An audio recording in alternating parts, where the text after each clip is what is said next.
Ziemassvētku gaidīšana ir laiks, kad sabiedrība kļūst līdzcietīgāka, šis laiks uzrunā un mudina ieraudzīt un saklausīt ar sirdi.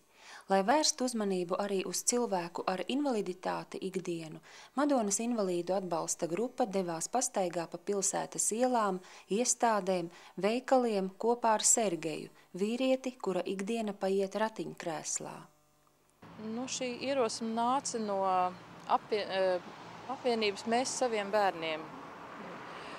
Tur ir arī māmiņas apvienojušās, kuriem ir bērni invalīdi, un viņas visā Latvijā šādas akcijas jau ir notikušas, un viņas to ideju atnes arī mums te uz Madonu. Stāvas uzbrauktuves, augsti sliekšņi, šauras durvis, pieblīvētas telpas. Diemžēl tā ir ikdiena, ar kuru jāsaskaras pārvietojoties, tāpēc jo īpašu prieku sagādā vietas, kurās ir iespējams pārvietoties bez citu palīdzības. Pa vecajiem trotuāriem vēl kaut kā varu pārvietoties, bet pa jaunajiem pārsvarā visur problēmas. Tāpēc, ja es dodos uz pilsētu, tad pārvietojos tikai pa ielas braucamo daļu. Jaunie trotuāri visur ir problēma, izņemot pie Rimī un pie dzelzceļa stacijas.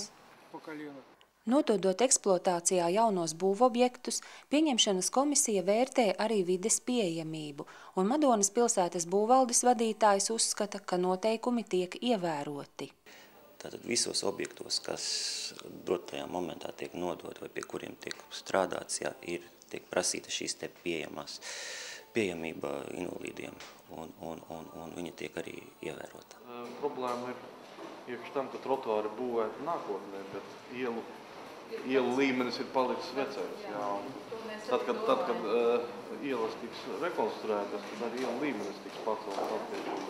Nelielās akcijas laikā tās dalībnieki sastapās ar sabiedrības izpratni par tām grūtībām, kas jāpārvar Sergejam, citiem cilvēkiem, kurus liktenis piesaistīs ratiņkrēslam.